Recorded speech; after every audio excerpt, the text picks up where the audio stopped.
line, and we got a flag.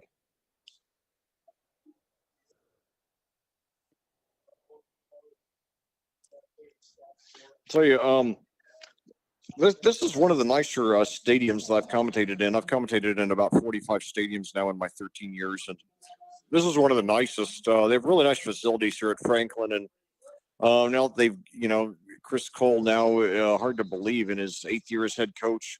I think if they keep him for a while, they're going to have a consistently winning program here. Certainly, he's improved the Grizzly Cubs a lot. So now one receiver at each side now. Now fakes the handoff. And Sabonk takes it himself. He gets inside the 5. He's close to the touchdown. He's brought down around the 1. So Bryce Sabonk showing, he's got some big play capability there. He had a 44-yard rush a couple weeks ago against Greenwood that really got our momentum going after that very slow start where we failed to score in our first 3 possessions. That sparked our first scoring drive of the game, and then we went on to roll to a 28-0 victory. So now first and goal at the 1 for the Quakers. 1 receiver at each side. Wayrich and Starnes. And then Starnes gets it, and he plows his way into the end zone for the touchdown. And the Quakers have that 3-touchdown lead back, 6:14 to go in the third quarter. So great first drive of the second half for the Quakers. They use almost half the time, and they score. They consume nearly a fourth of the half on that one. And that quiets the crowd down now. So Plainfield has taken the momentum back of this game.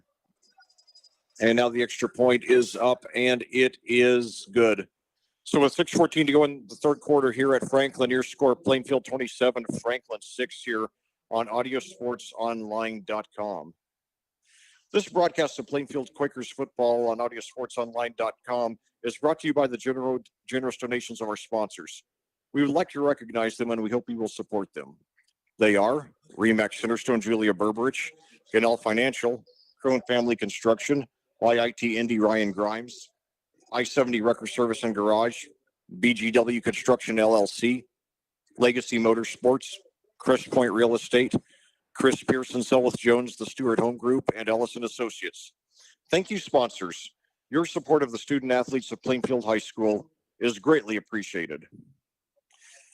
Well, back here at Franklin, we're about to resume play with 6:14 to go here in the third quarter with your Plainfield Quakers leading the Franklin Grizzly Cubs by a score of 27-16, following a 1-yard touchdown rush by Luke Starnes that was set up by a 15-yard rush by quarterback Bryce Sabonk. That was Starnes' second touchdown of the game and his 14th of the season. And he's only a junior. So, Plainfield set to kick off now.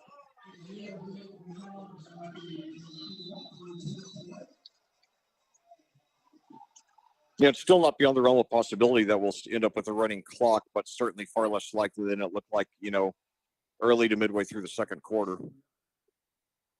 So, Hayab now back to kickoff again. And just a second here, I'm going to pop open my soda because I have a very dry throat now. Kickoff, shallow by his Hayab standards, only gets to about the 7. Of course, a lot of high school kickers never get it that far down. So, we got a good kicker when kicking to the 7 is a disappointment. So, anyway.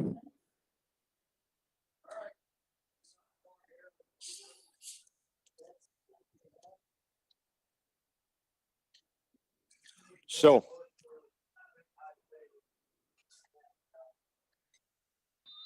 once again, a 5-receiver formation here with the Betts in shotgun.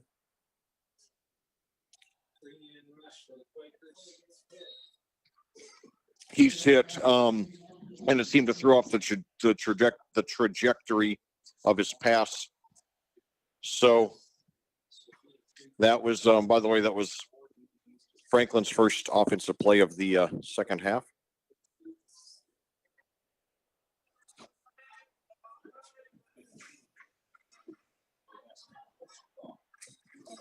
Fans chanting, "Let's go Grayson" here.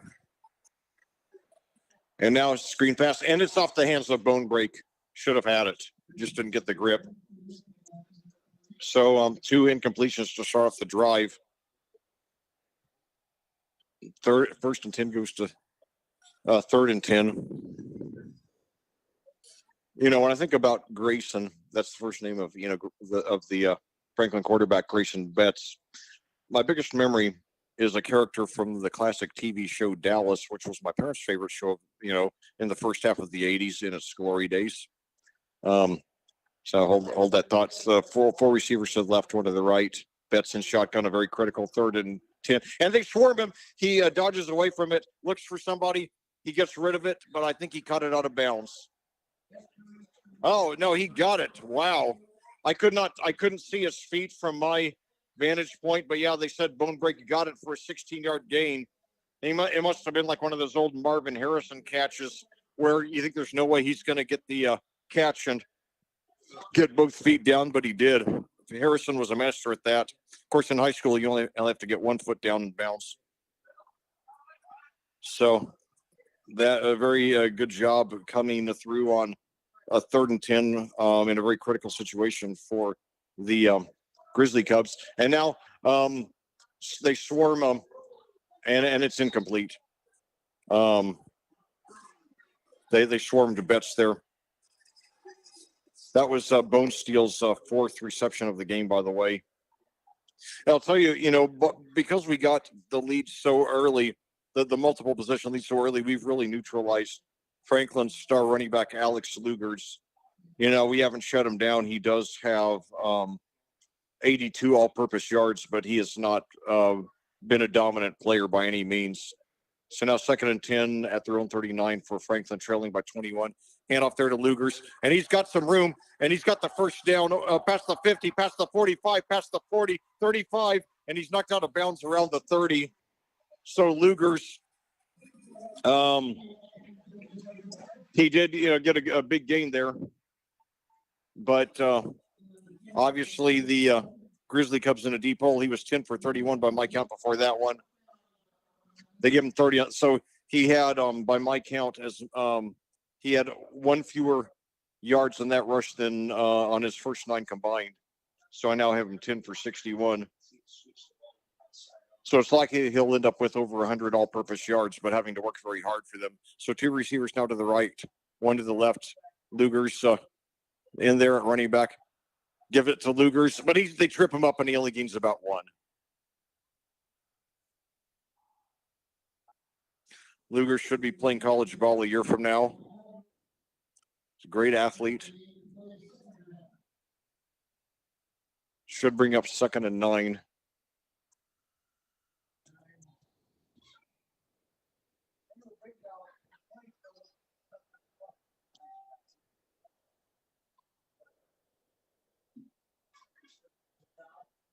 Three receivers to the left, nobody to the right. And now a slow snap, but he gets it down to Lugers, but they're right on top of him, and he only gets maybe 1. So now after Lugers gets, after the 30-yard rush by Lugers, he has 2 consecutive rushes of just about 1 yard each, bringing up 3rd and about 8 for the Grizzly Cubs. 3rd and 8 at the Plainfield 29 now, 4:37 to go and counting here in the 3rd quarter. Plainfield 27, Franklin 6, 3 receivers to the left, 2 to the right. Betts in shotgun, takes it, throws immediately to Bone Steel. He's got room on the right side. I think he's got the first down. They knocked him out of bounds around the 20. So yeah, they did get the first down. So Bone Steel now has come away with 2 receptions for a first down on this possession. Give him 10 on that one. 5 for 77 now in receptions for Braden Bone Steel. 3 receivers to the left, 2 to the right. Betts in shotgun, takes the snap, and now they swarm him. He's going to have to, and now he throws into the end zone, but it's going to be way overthrown. Betts generally does a good job getting rid of it. I give him credit for that. He's good at running around, getting a little bit of time for himself. So 2nd and 10 at the 19 now, 4:13 to go. This game nearly 2/3 of the way over. Plainfield, it's Plainfield's to lose. They will win, barring a major collapse.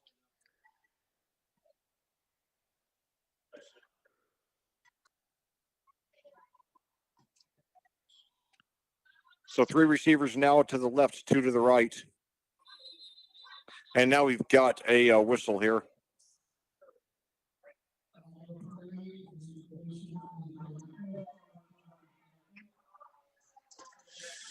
Now we got a penalty against the 5 yards against the Grizzly Cubs. That'll make it 2nd and 15 from the Plainfield 24.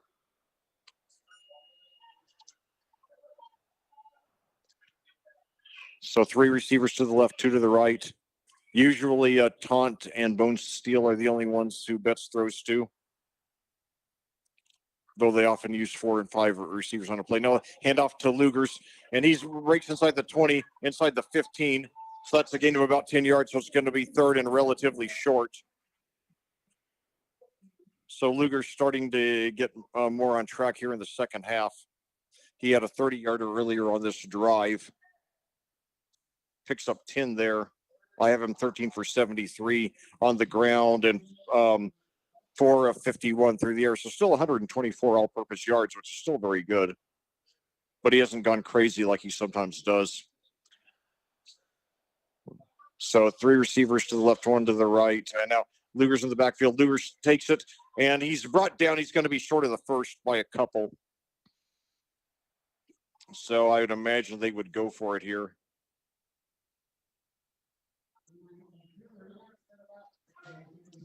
.318 to go and counting. This is the first possession of the second half for Franklin. Only give him credit for 1 there. I thought he got a little more than that. So 4th and 4 now. 3 receivers to the left, 2 to the right. Empty backfield. Betts in shotgun. Takes it. Oh, it's a bad snap, and he's going to have to. And he's brought down for the sack. He's brought down for the sack. It was a low snap, and by the time he picked it up, they were already all over him. So Plainfield takes over on downs there.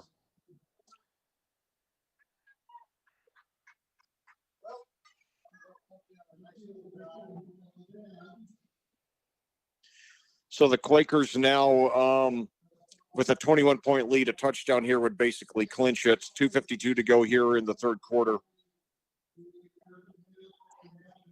This isn't quite the blowout that it was when we played Franklin last year at our place. 38-3, a game that was played with a running clock for almost all the entire second half. So now, handoff there to Wayrich. He takes it over on the right side. Wayrich has been pretty well contained in this game. But the Quakers have still rushed very well overall. And Wayrich does have a touchdown again. Number 12 on the season. 2:28 to go and counting here in the third quarter.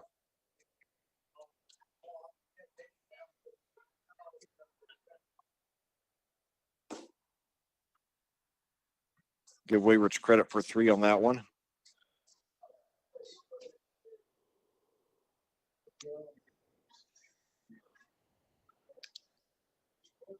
So now we've got Garver and one other receiver to the left, another receiver to the right.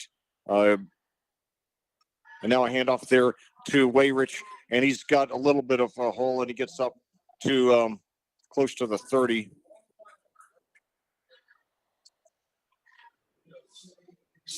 It's going to bring up 3rd and about 4 or 5.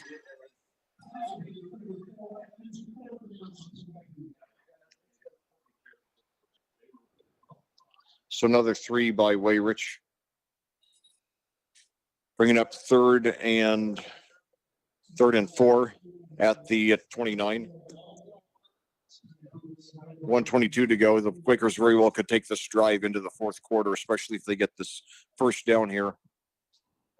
So now it looks like we got Garver to the left, Beers and Ellis to the right. Now handoff to Starnes. No, fakes the handoff, but Sabank is brought down for the sack. So Plainfield likely to punt here. So they didn't take as much time off the clock as I hoped. So Franklin will have a chance to make it a 2-possession lead, assuming the Quakers do punt here.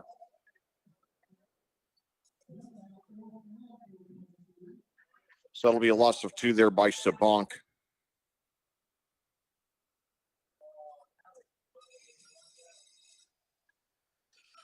"35 seconds to go. The Quakers can run almost all of the, they can wait until the clock is almost down to 0 to snap the play. I mean, there's I think less than a 1 second differential between the two clocks. And now the punting unit coming out.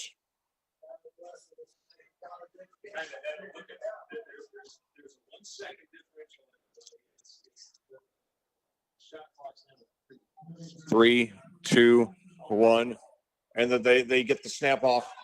Near the punt, could have been blocked, but they did get it off, and it bounces at the 46 of Franklin and bounces up to about the 37. So that's going to be a punt of about 36 yards there. So that'll be the end of the quarter. So your Plainfield Quakers 12 minutes away from their 6th win of the season. Your score here in Franklin, Plainfield 27, Franklin 6. We'll be back with a thrilling conclusion after these words from our sponsors on audiosportsonline.com. This broadcast of Plainfield Quakers football on audiosportsonline.com is brought to you by the generous donations of our sponsors. We would like to recognize them, and we hope you will support them. They are Remax Centerstone Julia Berberich, Ganell Financial, Crone Family Construction, My IT Indy Ryan Grimes, I-70 Wrecker Service and Garage, BGW Construction LLC, Legacy Motorsports, Crest Point Real Estate, Chris Pearson, Selwith Jones, the Stewart Home Group, and Ellis and Associates. Thank you, sponsors. Your support of the student athletes of Plainfield High School is greatly appreciated. Well, back here at Franklin, we're about to start the 4th quarter with your Plainfield Quakers apparently on their way to their 6th win of the season. They lead the Franklin Grizzly Cubs 27-6. Franklin is starting a new possession here to start the 4th quarter. They have it 1st and 10 at the Franklin 38. 2 receivers now. 3 receivers to the left, 1 to the right. Luger's the running back. Betts in shotgun. Takes it, drops back. He's got time. Throws up the middle and just off target. They were just a little bit out of sync with each other. So Betts, a very sharp athlete, but he did not throw that one on target though. He's a good scrambler, good athlete, but hasn't gotten a lot of consistent receiving help this year other than from Lugers and Bone Break. But now Lugers takes it up the middle. I'm sorry, Bone Steel, excuse me. Bone Steel. I don't know where I got Bone Break from. So 3 there by Lugers. I have him 15 for 77, so we haven't shut him down, but we've, for the most part, taken away the big play from him.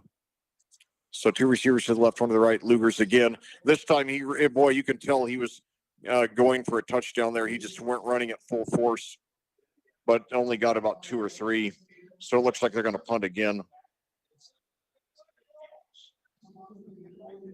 They only give him 1 yard. I thought he got a little more than that, but anyway.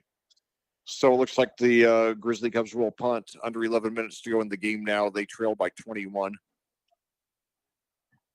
Plainfield has mostly had firm control of this one from the start, from their first possession when Starnes scored on a 69-yard touchdown rush. Starnes takes the fair catch at the 30, and now with 10:48 to go, the Quakers likely to just, try to keep the ball in bounds, keep the clock and the chains moving. Franklin apparently on the way to their 5th consecutive loss.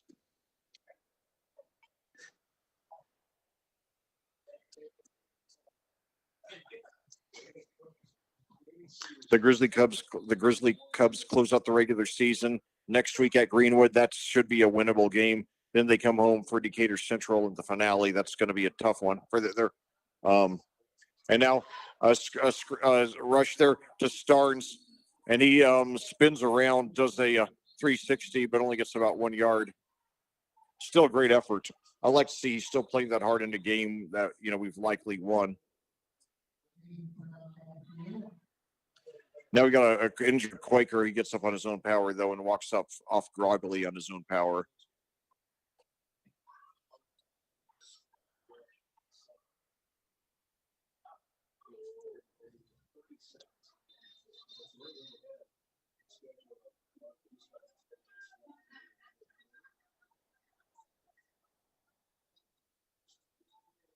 Starnes gets credit for 1 there when we resume play. I have him 15 for 151 and 2 touchdowns.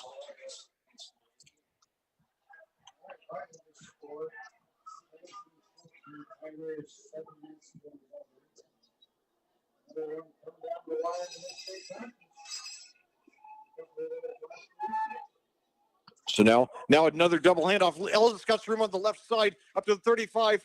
He's got the first down past the and now stopped at about the 42. They adjusted to him well, but nevertheless, Ellis, what is it about those double handoffs? That's his 3rd one. They've all gone for big gains. Didn't go for a touchdown like the first 2 did, but it did go for 12 in the first down. Maybe we ought to use him more as our running back rather than a wide receiver. He's our leading receiver on the season too, by the way. So 1st and 10 now. Quakers at their own 43 with a 21-point lead, 10:06 to go in the game.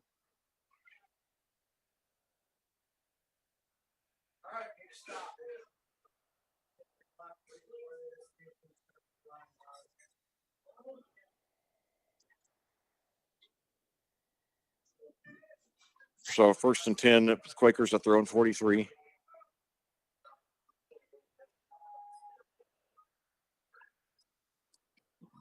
It's now a handoff, but they bring him down around the line of scrimmage.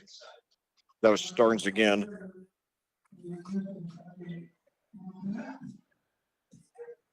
$14 touchdowns on the season, averaging 2 a game.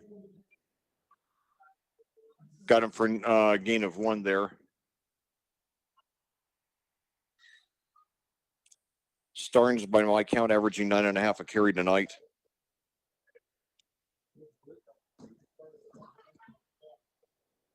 Second and 9 now for the Quakers at their own 44, 9 minutes to go with a 21-point lead. 1 receiver at each side. Starnes still in there at running back. Sabankin shotgun takes it. Now a rush on they gave it to one of the receivers there, and he got a short gain. That was Garver there with a rare carry. In fact, that's his first carry of the season, in fact, so it's a super rare.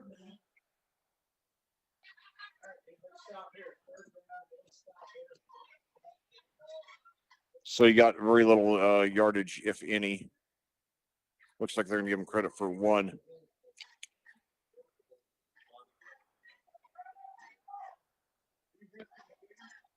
So Plainfield now 3rd and 8 at their own 45. And they're still letting the clock run. 8 minutes to go now, and they got a 21-point lead.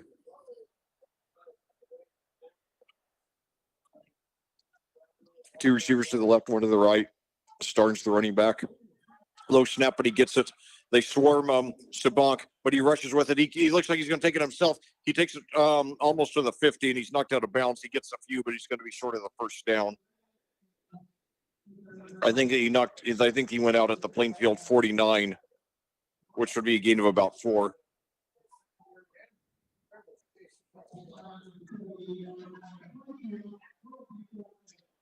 Mark him at the 48, so a gain of 3 nevertheless.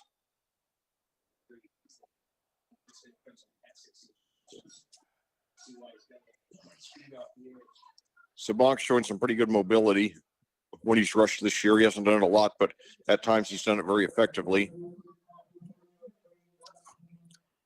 So now the Quakers punt, 7:42 to go. Plainfield's, Franklin, 7:42 to make up 3 touchdowns. Now Plainfield just has to take away the big play. The punt, and it bounces inside the 5, and it's down around the 6. It took a little bit of a Franklin bounce, but the Plainfield was right on top of it. So 7:34 to go. Franklin takes over, trailing by 21 here in Game 7 of the season.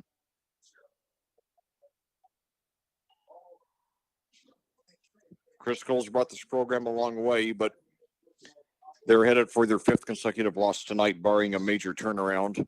Plainfield, last year, after losing the first game of the season in Week 6 to Decatur Central, rebounded to beat Franklin in Week 7, but then lost their last 3 games to close out the season, including 39-13 at Harrison in the playoffs. The Quakers trying to avoid the Quakers are trying to avoid history repeating itself. So 1st and 10 at the 5 for the and now he's got room about the 25, 30, 35, 40, 45, 50, 40, and now he could go all the way. Yes, 95 yards there for the touchdown. And the Grizzly Cubs, Alex Lugers. Wow, that gets the crowd back into it.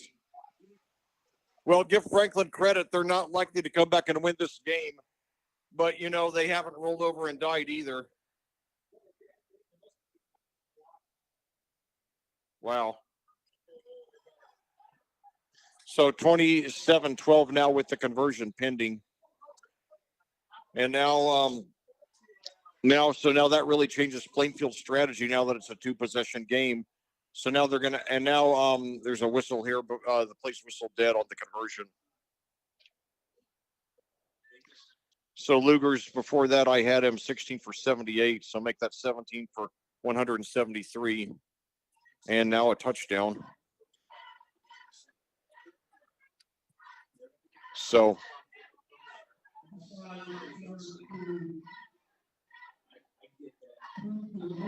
Plainfield offside, so they're going to re-kick. I guess half the distance to the goal for whatever that's worth. So the kick is up, and it is good. So 27-13 now with 7:20 to go. So that really changes the perception of the game. So now Plainfield is going to have to work a lot harder on really moving the ball and getting some first downs, keeping the clock on the chains moving, because let's say they do a 3 and out. That means if Franklin gets a quick score, then it's a 1-possession game, and they're right in this. So now what we got to do, got to start milking the clock like a cow. I hope I wrote that one. I think I did. I'm not sure. One that I'm pretty sure I did right. It was when I was doing when I was commentating Cascade girls basketball. Was treat the basketball like a newborn baby, and I think I said it in their double overtime win over Cloverdale back in the 2017-2018 season.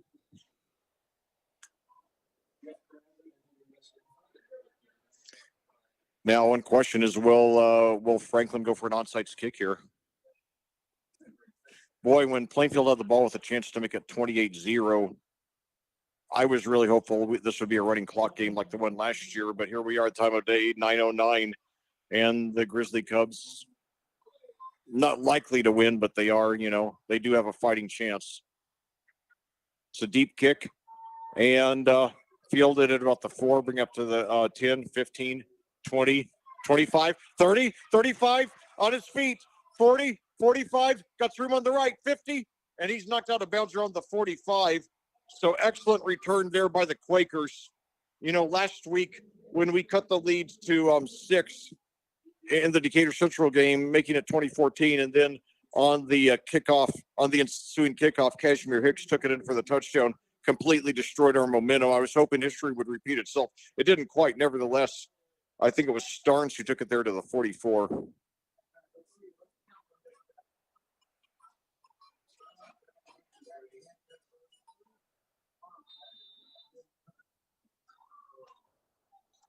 So 1st and 10 for the Quakers at the at the Franklin 44 to start off this drive, leading by 14, 7:09 to go. And now we got a flag there on the snap.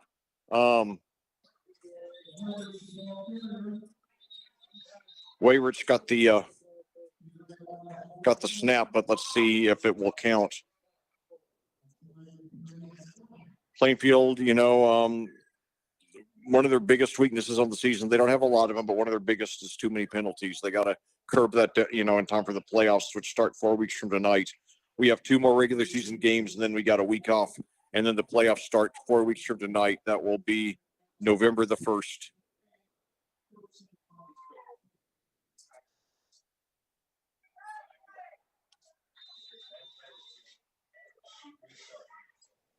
So 1st and 15 now for the Quakers. 2 receivers to the left, 1 to the right. 1 running back. Handoff. And he's got up there for about 5, getting that was Wayrich, got back about the 5 yards that they lost.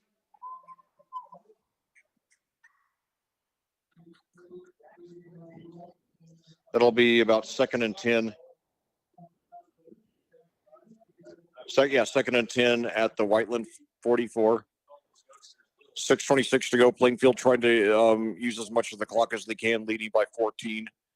Trying to break the momentum that Whiteland got.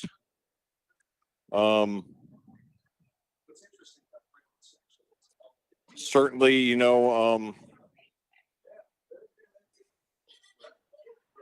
don't like that now. Hold that thought. Two receivers to the left, 1 to the right. Wayrich, the running back. Now, the screen pass, it is complete there.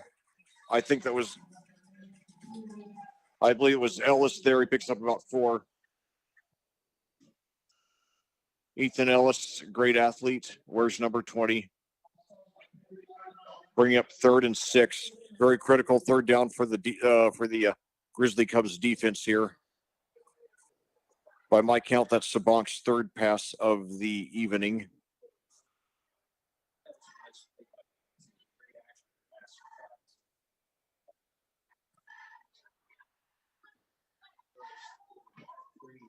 Ellis, the leading receiver on the season. That's his 1st reception of the game. Plainfield had no complete passes 2 weeks ago in the easy win over Greenwood, excuse me. And now handoff there to Wayrich, and he's got through on the left side. He could go all the way for the touchdown inside the 10, inside the 5, brought down around the 3. So Weston Wayrich picked up about 37 there. That's he was 9 of 30 by my count on the ground before that. So he got more yards on that play than he had as all of the previous game combined. So that's good to see him get a breakthrough there. 37 yards up to the 3. And 4:44 to go now, and 1 touchdown will basically clinch it here. After the Grizzly Cubs got that 95-yard touchdown rush, they were hopeful they could get back in it, but Plainfield Plainfield returned the ensuing kickoff to the 44, and they've now they're threatening to get a touchdown of their own here. So 2 receivers to the right, 1 to the left, handoff there, and brought down around the line of scrimmage.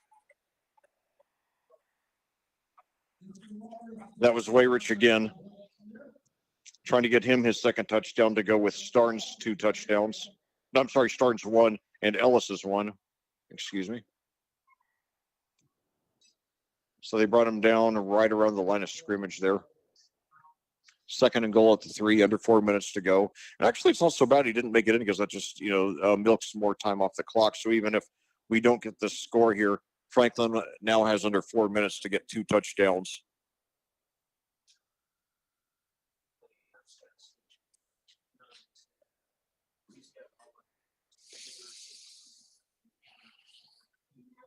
So 2 receivers to the left, 1 to the right. Wayrich, the running back. Wayrich takes the snap, and he plows his way in. I think they stopped him a yard short. So I think they're going to give him credit for 2 on that one. This would be an amazing goal line stand, but even if they do make it, a lot of time is going to run off the clock. so it won't be all bad for Plainfield. So 3rd and goal at the 1. Actually, it looks like it's about a foot short or less of the goal line. And the Quakers are content to just milk the clock. Both teams still have all 3 timeouts. I wonder if now with 17 on the game clock, I wonder if Franklin will start to use theirs. 1 receiver at each side now, 2 running backs, and Sabank takes it himself on a quarterback sneak, and he got it. So Bryce Sabank, the first rushing touchdown of his career, coming with 2:34 to go. So glad to see him finally get a score after starting every game of the season at quarterback. So 4 different Quakers have scored tonight.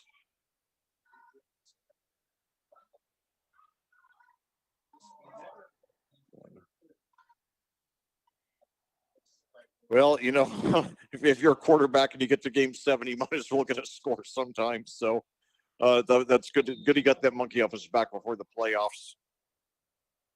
So now Hayab trying to make it 4 for 5 for the game on extra points. It is up and it is good.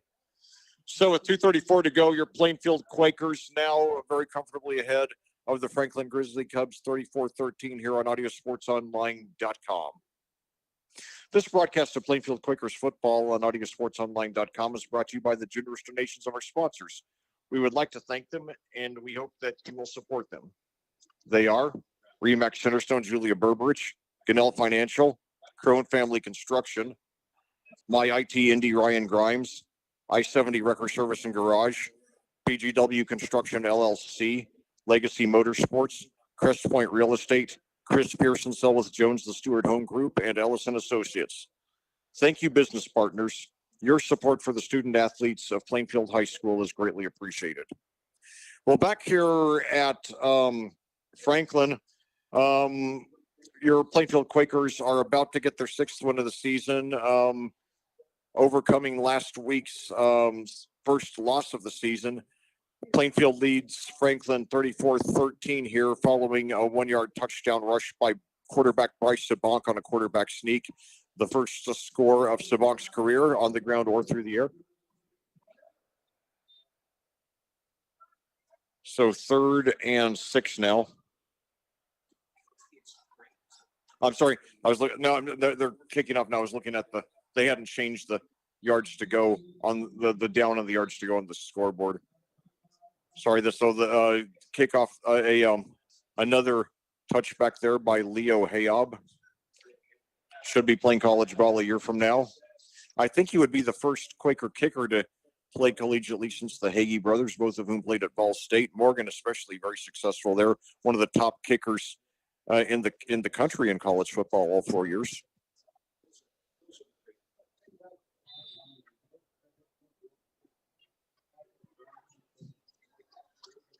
So now Franklin trying to end the game on a positive note. 3 receivers to the right. Luger's the running back. He did have a 95-yard touchdown rush on the last possession. So now Betts looks back and he throws and it's out of bounds.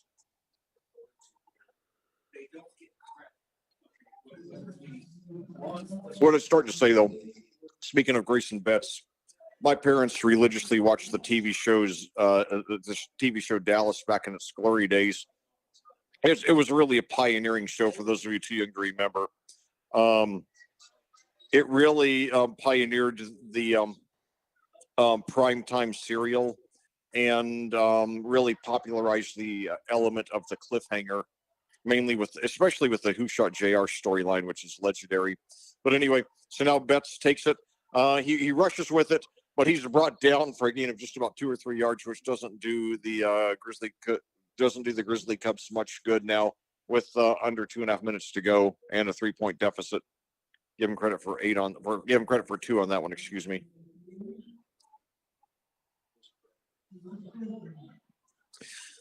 Sixth rush on the game for Betts for 19 yards and 1 touchdown. 3rd and 8 now, under 2 minutes to go. I'll try to finish the story about Grayson. But anyway. So now he throws deep on the right side, and he got it in double coverage.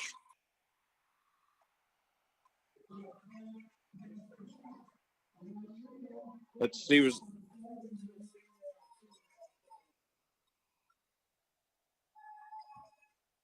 so.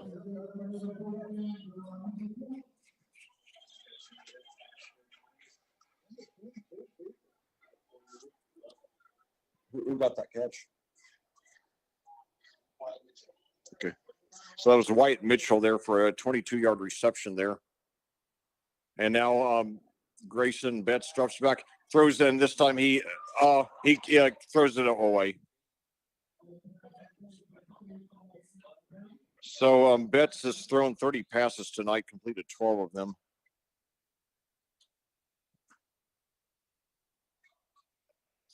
Mitchell was the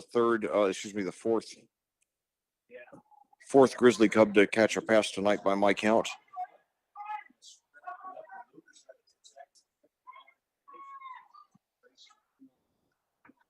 So 1:16 to go. Franklin trying to get at least one more score here. They have it 2nd and 10 at throwing 40, trailing by 21.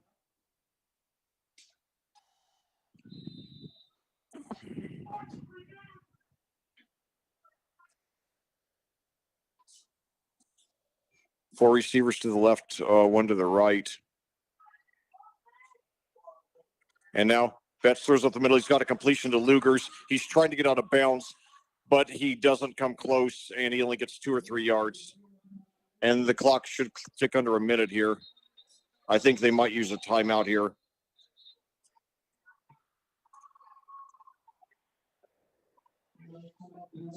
And we got a flag here. Not as many flags tonight as last Saturday, but I know it's a personal foul against the Grizzly Cubs. So I guess after the play.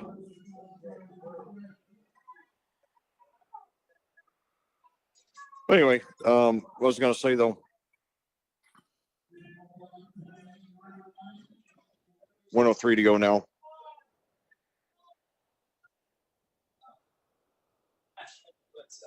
So now we'll have a 2nd and 22 now for Franklin at their own 28. But anyway, there's a character on the TV show Dallas named Mark Grayson. That's the first place I ever remember the name Grayson. And I remember, hold that thought. So now 3 receivers to the right, 2 to the left. And now near a sack there, and Betts throws it downfield, and it's nearly intercepted. And it's incomplete. That's now 32 passes by my count. And usually when you throw that many passes, that your team is going to end up losing because it means you're having to, play from behind most of the time. I remember the first time I ever remember seeing Drew Brees play, it was during a sophomore year back in 1998 when Purdue was playing Wisconsin, and he set the NCAA records for both pass attempts and completions. I think he was 55 for 83, and Purdue lost to Wisconsin. But I thought, Brees was going to be something special, in that game. And that was 11 years before, he beat the Colts in the Super Bowl. So 3 receivers to the left, 2 to the right. Betts pressured, and and now he gets rid of it, and it's intercepted, and he could take it all the way for the touchdown. And I think he stepped out around the 10. Yeah, he just flung it up, just to get rid of it. And who was that? That was Elliott Eck for the Quakers with their 11th interception of the season. They had only 7 all of last season. He is a senior, 5'10", 175. Last name spelled E-C-K. Now, in Swedish, E-K, also pronounced Ek, means oak.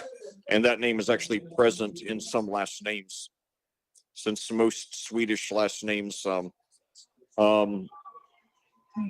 not counting those that stem from the patronymic system, which is a long story for another day, most Swedish last names are related to things in nature. So anyway, Plainfield First and 10 at the 11 now. I think they're just going to kneel at the clock. Only 20 seconds left. Yeah, that's it. So your Plainfield Quakers, start off strong, then cool down, but then they finish strong and they get out of here with their sixth win of the season. They beat the Franklin Grizzly Cubs 34-13. We'll be back with a recap and a look ahead to next week's showdown against Whiteland after these final words from our sponsors on audiosportsonline.com. This broadcast of Plainfield Quakers football on audiosportsonline.com is made possible by the generous donations of our sponsors. We would like to recognize them, and we hope you will support them. They are Remax Centerstone, Julia Berberich, Ganell Financial, Crone Family Construction, by IT Indy Ryan Grimes, I-70 Wrecker Service and Garage, PGW Construction LLC, Legacy Motorsports, Crest Point Real Estate, Chris Pearson, Selwith Jones, the Stewart Home Group, and Ellison Associates. Thank you, sponsors. Thank you, sponsors. Your support for the student athletes of Plainfield High School is greatly appreciated. Well, back here at Franklin for a final time tonight, where your Plainfield Quakers have just recovered from their first loss of the season after losing by 21 points last week to Decatur Central.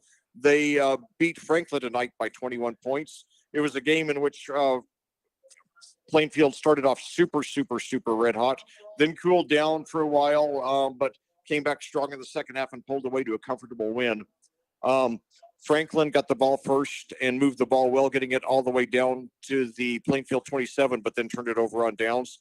Then on Plainfield's ensuing possession, Luke Starnes rushed 69 yards for a touchdown. The extra point was good, making it 7-0. Then after a punt by the Grizzly Cubs, Ethan Ellis scored a touchdown on a 77-yard rush on a double handoff.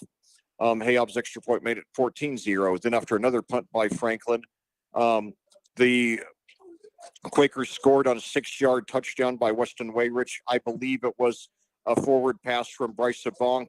They might rule it a lateral because it was close, but for now I'm counting it as the first touchdown pass of the season by Bryce Sabonk. We'll see. Nevertheless, it was a 6-yard touchdown by Wayrich, his 12th touchdown of the season. And so with 2:17 to go in the first quarter, Plainfield already had a 20-0 lead. The conversion did fail. Then, however, Plainfield ended up turning it over on downs at the 40, at the Franklin 40 on their fourth possession. And then Franklin finally started to get going with 7:23 to go in the second quarter. Quarterback Grayson Betts scored on a 15-yard rush. The extra point was blocked, making it 20-6. However, Plainfield got the ball first to start off the second half and used nearly half the third quarter. Finally scored on a 1-yard touchdown rush by Luke Starnes with 6:14 to go in the quarter. That was his second of the game and 14th of the season. The extra point made it 27-6. Franklin did, however, threaten to stay back in it with 7:20 to go in the fourth quarter. Alex Lugers rushed a whopping 95 yards for a touchdown.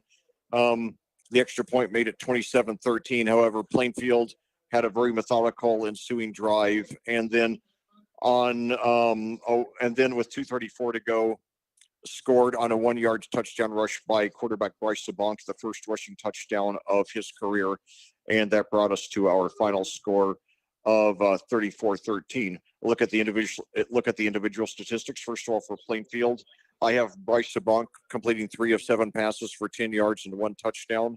I have Weston Wayrich with 1 reception for 6 yards and a touchdown. Ethan Ellis with 1 reception for 4 yards, and Luke Starnes with 1 for 0 yards.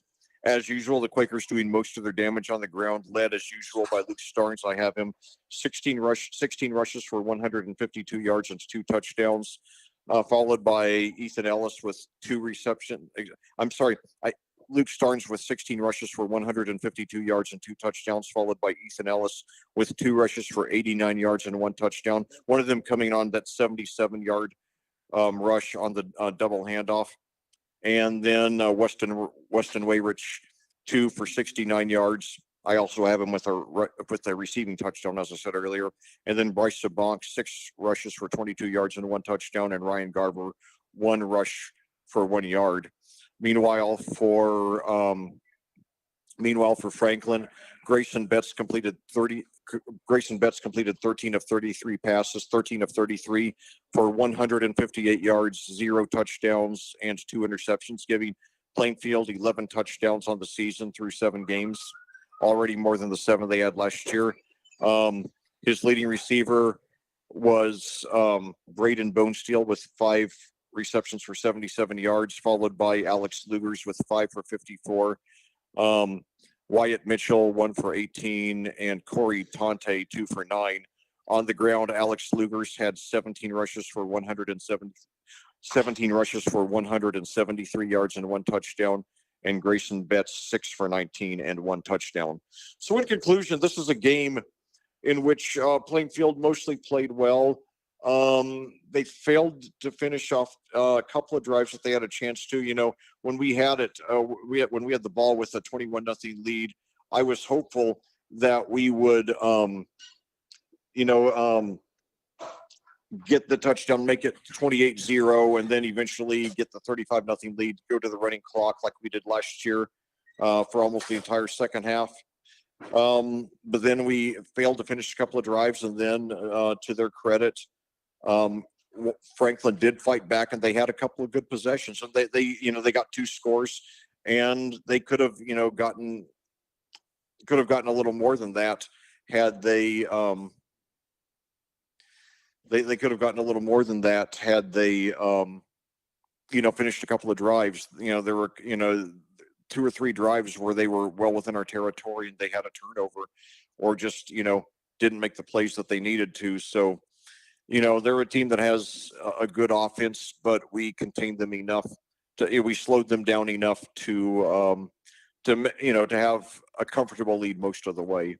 So a good effort. I'd say a solid B+ performance by Plainfield tonight. Certainly a good recovery from last week. We lost by 21 last week, won by 21 this week. And now, we're 6-1, got our momentum back. Now the challenge is going to be keeping it going. We have a much tougher opponent. We have a much tougher opponent next week, the Whiteland Warriors. They've beaten us 7 consecutive times and 13 of the last 14. They right now this week they're ranked number 10 in the AP poll, number 10 in the USA Today network poll, and number 10 in the IFCA coaches poll. They're not they haven't been quite the terror this year that they have been most years recently. A couple of years ago, they got all the way to the class to the class 5A state championship game. They led in the last minute and ended up losing to Valparaiso 35-13. So this is a season where they're not their usual they're not the juggernaut they've been, but they are still 3-2, and they have they don't have the usual 5-prong rushing attack that head coach Darren Fisher is known for, but they still have a Slate Valentine, their senior, who is averaging 170 yards a game, and then their quarterback Ollie Taylor doesn't pass much, but he's a very good rusher in his own right. And Jordan Palmer, a junior, is also getting a good chunk of rushing yards for Whiteland. So with that 3-man combination, we're going to have our hands full. And the last couple of weeks, Pharrell Carter for Decatur Central, and then tonight Alex Lugers for Franklin have run very well against us. Lugers with a 95-yard rush tonight. So with the Whiteland's 3-prong attack, they're going to have a chance to really do well against us. So we better be ready and not have any letdowns. And the key to that game, since they're an almost exclusively rushing team, they have about a 10-1 rush pass ratio. Probably one of the few teams in the state that has that is a more dominant rushing team than we are right now, which is a trademark of Darren Fisher's teams. What we're going to have to do is hopefully get the ball first, take the lead early, and put the pressure on them to sustain drives. And if we do that, then we're going to have a good chance, to get out of there with the win, break that 7-game losing streak to them. And keep in mind, a lot of the games have been, really bad losses. Like a couple of years ago, they beat us in the regular season 49-17. Then in the playoffs, the regional, they beat us 49-14. So they've been known to pound us a lot. They've been known to, get us down by a couple of possessions and then just run wild on us and not let us into the game at all. So we're better. They're not quite as good as they usually are this year. They entered tonight's game with a record of 3-2. But they are Whiteland. And remember last year when we played them, they were 3-4, and we were hopeful that we were catching them in an off year. But in the game against us, they turned their season around with that win over us, and they went on to win their sectional. And it should be noted that part of their success against us was that they took 2 possessions away from us. They opened the game with a surprise onside kick that was successful. Then they pulled another one on us in the third quarter. And I guaranteed you then that it would be the last time that any team would ever get 2 successful onside onside. I guaranteed you that it would be the last time that any team would ever get 2 successful onside kicks against a Tyler Bless coach team in the same game. And I still stand by that. But basically last year, because they took 2 possessions away from us, they ran 66 plays to our 38, and we lost a fumble at their 1-yard line when we were about to score. And those 3 factors cost us the game. We lost 2 possessions. They took 2 possessions away from us, and we lost by 2 possessions, 22-8.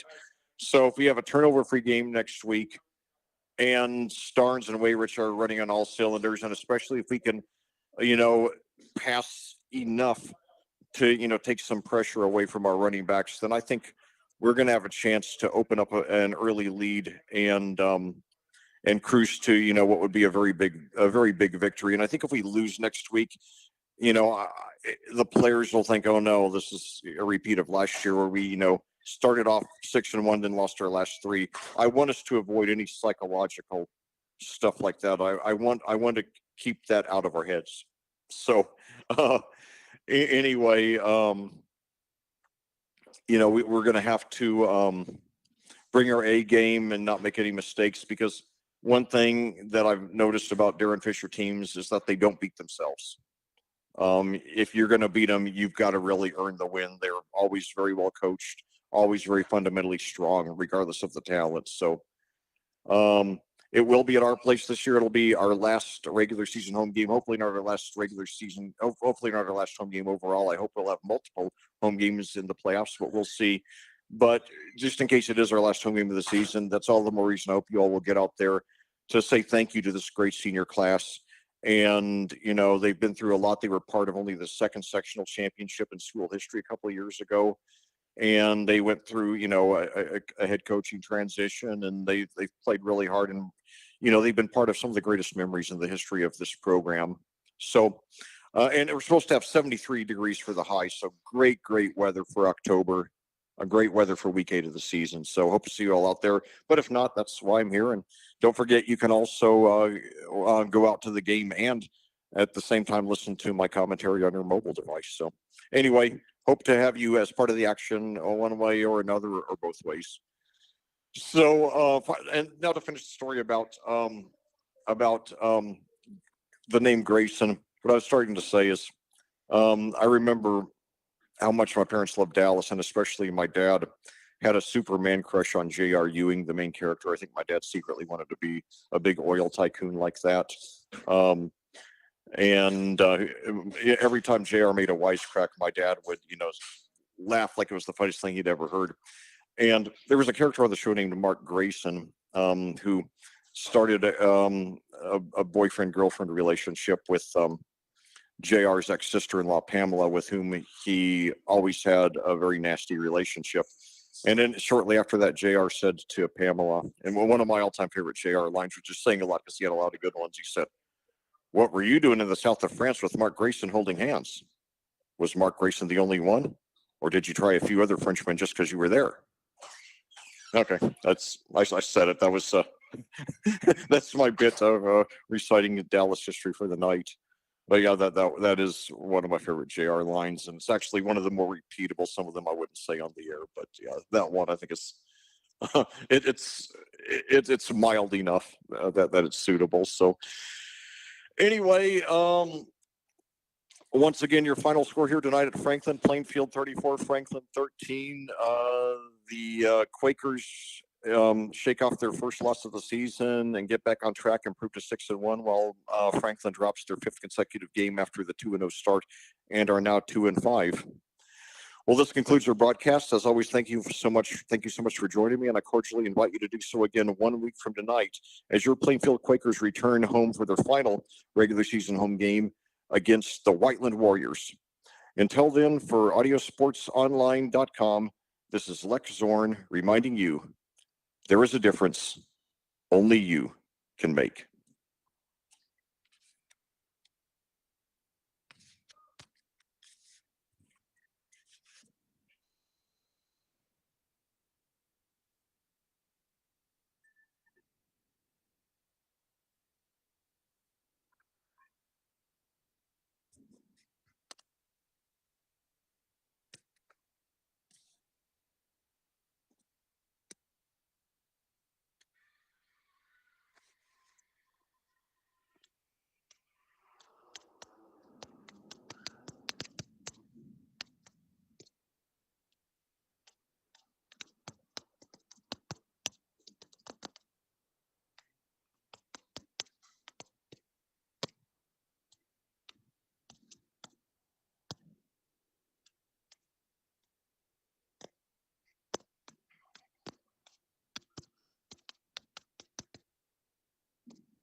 Oh, thank you. Oh, no problem.